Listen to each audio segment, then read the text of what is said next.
Velkommen til min kanal, Zainabu.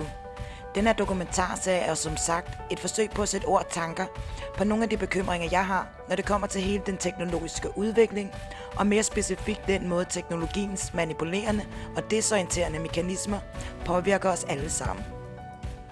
Dear fellow human, I think by now you have the feeling that something is not right about our current situation.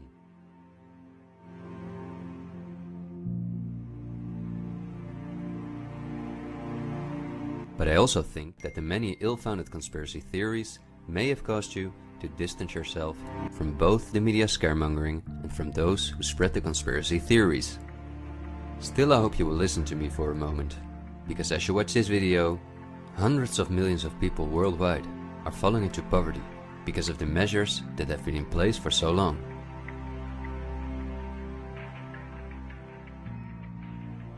And although the biggest economic crisis that we will ever experience may not have affected you personally yet, it's only a matter of time before the ripple effects also reach you and your loved ones. This is not alarmism, but the harsh reality we face. I also think that we can limit the damage and even benefit from it if we are properly and objectively informed about our current situation. Therefore, I would like to show you some easy verifiable facts that I think are essential. Less than a handful of megacorporations dominate every aspect of our lives. That may seem like an exaggeration, but from the breakfast that's on the table in the morning, to the mattress we sleep on at night, and everything we do, put on, or consume in between, all are largely dependent on these corporations. These are investment companies of immense proportions, and they manage the major money flows on Earth. They are the protagonists of the play which we are currently witnessing. So as not to take up too much of your time, I've summarized the most important information as briefly as possible. How does it work? Let's take as an example a company like PepsiCo, which is the parent company of many of the most popular soft drinks and snacks in the world. There appear to be many different competing brands, but they all come from the factories of a small number of corporations that together have a monopoly on the industry. Within the packaged food industry, there are a number of other major companies such as Unilever, the Coca-Cola Company, Mondelez, and Nestlé. On this image, you see that virtually every well-known brand in the packaged food industry belongs to one of these corporations. You can easily get this kind of information. You can verify it on the websites of the relevant brands or on Wikipedia. Companies of this size are usually publicly traded and have a board where the largest shareholders call the shots. On websites like Yahoo Finance, we can find detailed company information, including who the largest shareholders of these companies are. Let's take PepsiCo again as an example. We see that 73.14% of the shares are held by no less than 3,379 institutional investors. These include investment companies, mutual funds, insurance companies, banks, and in some cases, governments. Let's look at who the largest institutional investors of PepsiCo are. As you can see, just 10 out of the 3,379 investors account for almost 1/3 of all shares. The combined share capital of these top 10 has a value of approximately $60 billion. But of those 10 investors, 3 own more shares than the remaining 7. Let's remember their names and let's see who owns the most shares at the Coca-Cola Company, Pepsi's big competitor.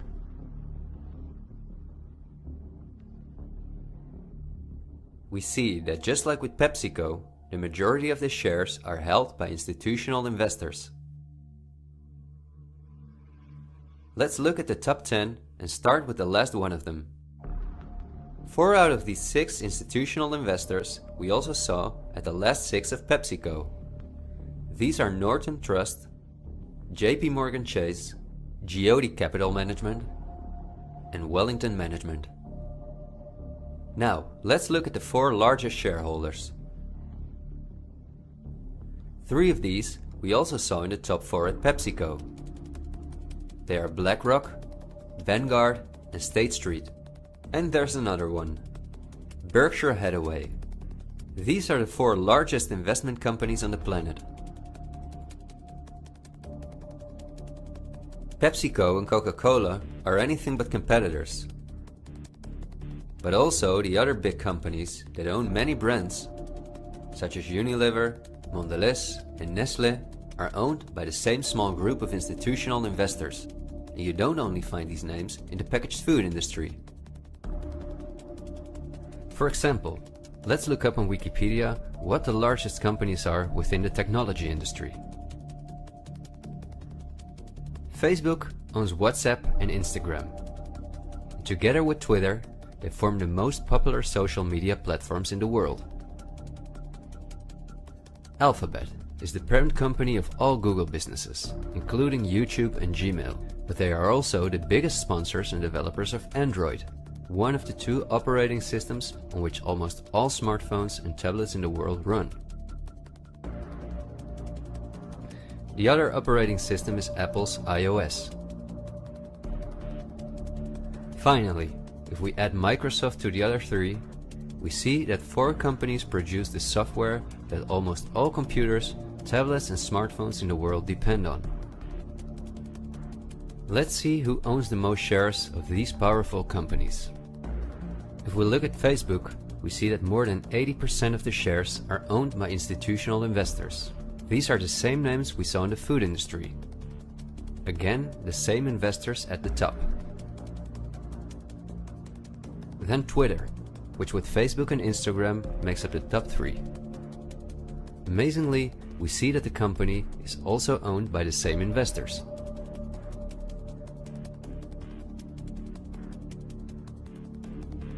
We see them at Apple, but also with their big competitor Microsoft.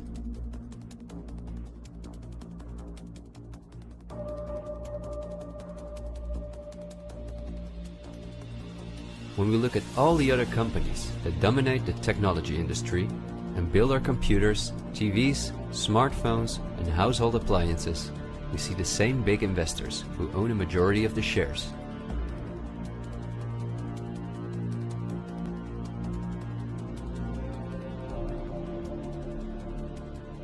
We see this within all industries around the world. And just to show you that I'm not exaggerating, I'll give you another example. Let's say we want to plan a vacation. On our computer or smartphone, we look for a cheap flight to the sun through websites like Skyscanner and Expedia, both of which belong to the same group of institutional investors.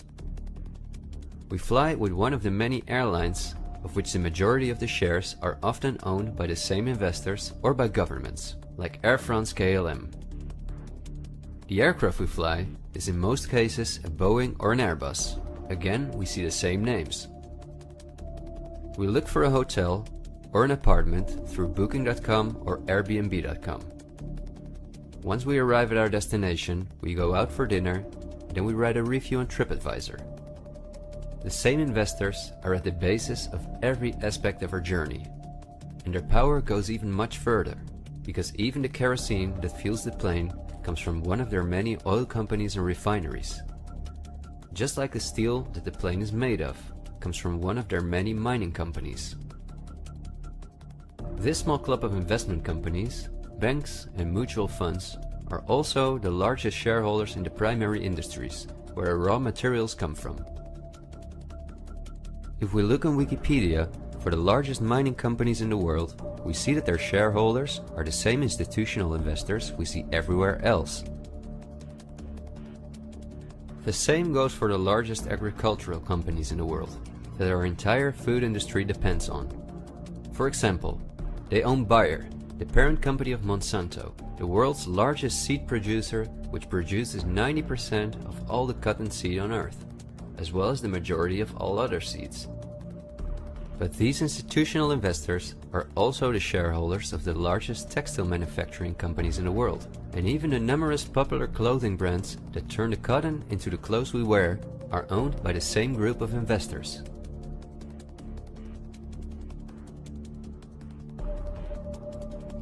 Whether we have the world's largest solar panel producers or the largest oil refineries, the shares are managed by the same companies.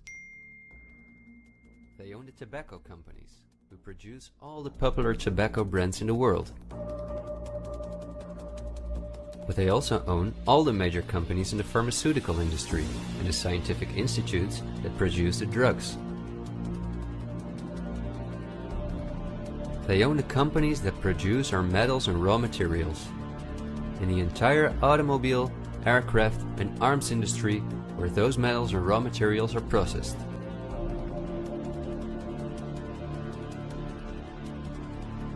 They own the companies that build our electronics.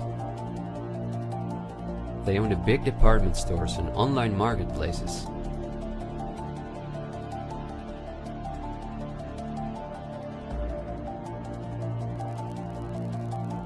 And even the payment methods that we use to pay for their products.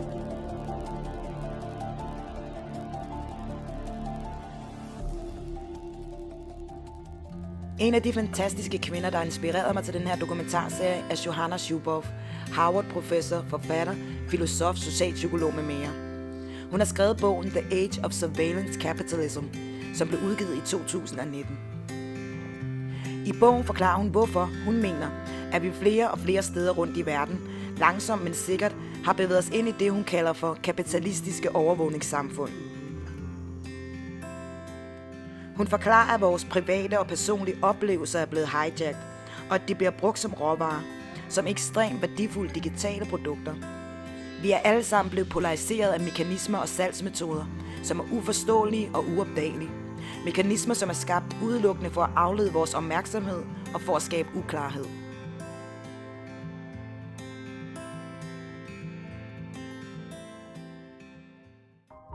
According to Zuboff, our personal and private experiences have been hijacked by Silicon Valley and used as the raw material for extremely profitable digital products. The term surveillance capitalism is not an arbitrary term. Why surveillance? Because it must be operations that are engineered as undetectable, indecipherable, cloaked in rhetoric that aims to misdirect, obfuscate, and just downright bamboozle all of us, all the time. De fleste af os vil nok mene, at vi har nogenlunde kontrol over, hvad vi giver fra os af personlige oplysninger. Men det er desværre en dybtgående misforståelse af, hvad der i virkeligheden foregår, ifølge Johanna Zuboff.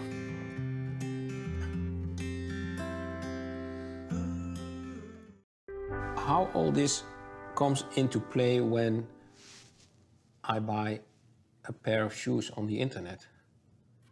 Well, some people will say to me, but Professor Zuboff, I like those targeted ads.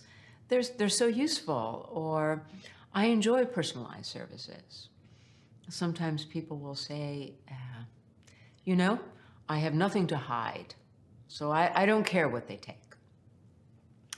Each one of these statements is a profound misconception of what's really going on.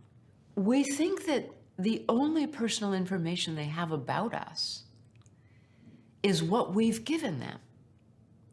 And we think we can exert some control over what we give them. And therefore we think that our calculation, our trade-off here is something that is somehow under our control, that we understand it.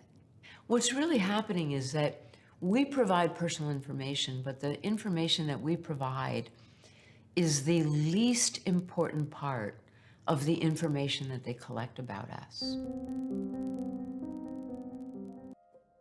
Residue data er værdifulde, fordi alle efterspørger dem. Dataen opsamles overalt fra alle de steder, vi er på nettet, hvor vi uvidende efterlader vores private og til tider meget personlige data, det de kalder for adfærdsdata. Residue data opsamles for al den adfærd, vi har online, men i lige så høj grad for den adfærd, vi har i den virkelige verden. Informationerne opsamles overalt, selv når vi handler i Netto. Informationer som vores fritidsinteresser, venner, familie, vores personlige præferencer inden for underholdning, film, tv, musik osv., vores nøjagtige placering i det offentlige rum, og ikke mindst det helt private rum. Men en langt større del bruges til at analysere det, de kalder for prædiktive signaler, som for eksempel hvornår vi er allermest påvirkelige for impulskøb, eller hvilke steder vi foretrækker i det offentlige rum.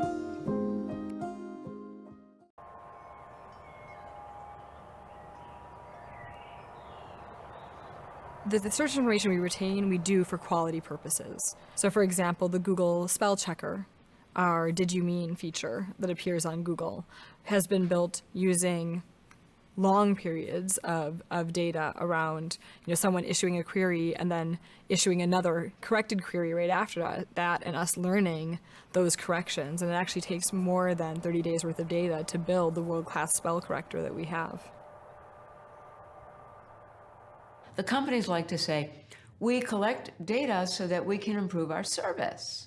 And that's true. They collect data, and some of it is used to improve the service to you.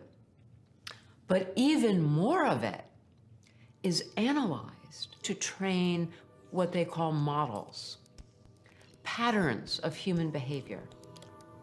So once I have big training models, I can see how people with these characteristics typically behave over time. And that allows me to fit your data right into that arc and to predict what you're likely to do, not only now, but soon and later. This is what I call behavioral surplus. These data streams filled with these rich predictive data. Why surplus? Because right from the start, these were more data than was required to improve products and services. Once you have the behavioral surplus, the comprehensive behavioral data of hundreds of millions of people, you can start predicting the preferences of specific groups. Think popular shoes for male managers, or the preferred restaurant of a group of people sharing the same zip code. Maybe they do a prediction of where I have dinner tonight, or how can I imagine what they will predict about me? Well, at the simplest level, they may predict the kind of food you're in the mood for right now, and then sell that prediction, auction that prediction to their business customers in the restaurant business, who will then send you a very quick ad. We know you're in the mood for a delicious pasta dish tonight. We can invite you to our restaurant, and here's a discount coupon. There are some people who are saying, well, it's very improbable that those targeted ads really can achieve something, because people have their own will and they will not buy some shoes just because there is an ad in front of them. I think one of the misconceptions that it's really important for us to move away from is that surveillance capitalism is something that is only manifest in our lives when we're online, or somehow it's only restricted to online targeted advertising. It's easy for us to say, oh, these things don't affect me. The fact is, this is being conducted at a layer that is not accessible to us. Adfærdsanalyse bruges altså til at indsamle omfattende informationer omkring os, og al den data, der skabes, producerer ekstremt værdifulde forudsigelser, eller rettere sagt produkter. Produkterne, altså forudsigelserne omkring os, sælges eller auktioneres væk til forskellige forretningskunder rundt omkring i verden. Forretningskunderne bruger eksempelvis forudsigelserne omkring dig og mig til at træne eller opgradere deres algoritmesystemer til deres målrettede reklamer imod os.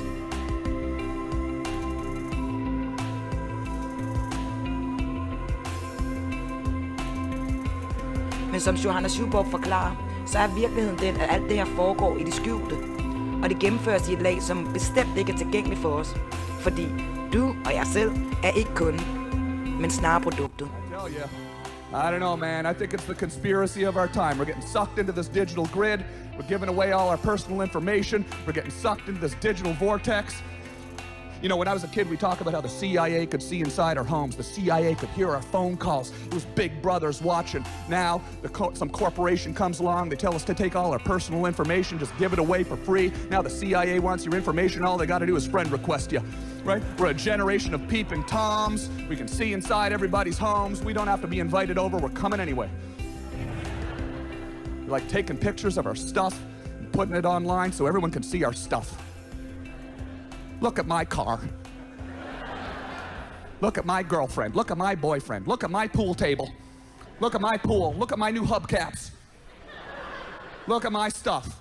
We all like to go online and look at everybody else's stuff, secretly hoping that they go bankrupt and lose all their stuff. And you got video phones coming out. You got a call on your phone. People can see you. You can see them. This sucks. Right? How are you going to get away with anything? How are you going to get away with anything? How are you going to go to the strip club, sir? How are you going to go to the strip club, get away from the wife? You guys are going to be taking calls at the strip club and fucking broom closets and shit.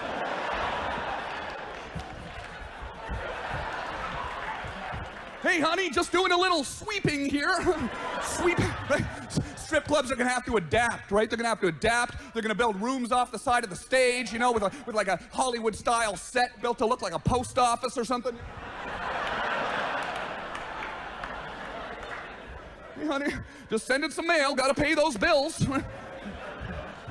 That's the weirdest post office I've ever been to. I know it's 4 o'clock in the morning. I don't know why Lady Gaga is playing in the background. Just making it rain on the phone bill here. Paying the phone bill with singles today. Yeah, I think we got to be careful about this stuff, man. We're giving away too much. The innocence is gone in the world. The mystery is gone in the world. We're not talking to each other anymore. Everybody's text messaging now. This is how we communicate. We text messages. You go out to dinner with 6 people.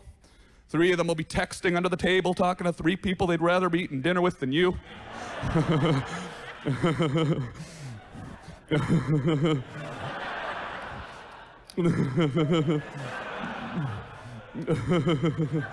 No.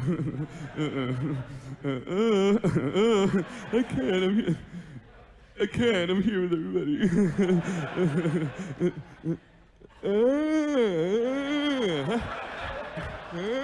I hate that. I hate that look. Right?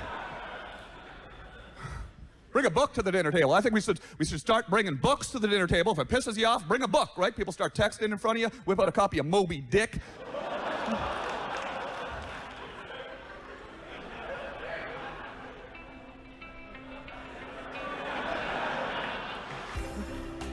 What's going to happen to our bodies? How are we going to evolve as a species with all this new technology taking over our lives? It's going to change our physical appearance, right? Think about it. We started out thousands of years ago. We were Cro-Magnon man. We were Neanderthal man, hunched over, and then we evolved, and we stood up, we became tall. We became human beings. We became tall. Human beings were tall. We're tall. We're tall. We start text messaging. Don't really need our legs anymore. Our legs are going to start to retract into our bodies. Don't really have to go anywhere. Our arms are going to retract into our bodies. Our mouths, we won't need them to communicate. They're going to shrivel up into these straw-like tubes. We'll suck the vitamins through them. Applesauce.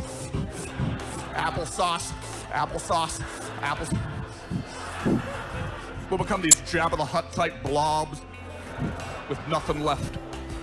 Nothing but 2 muscular, elongated, rapidly flapping text messaging thumbs.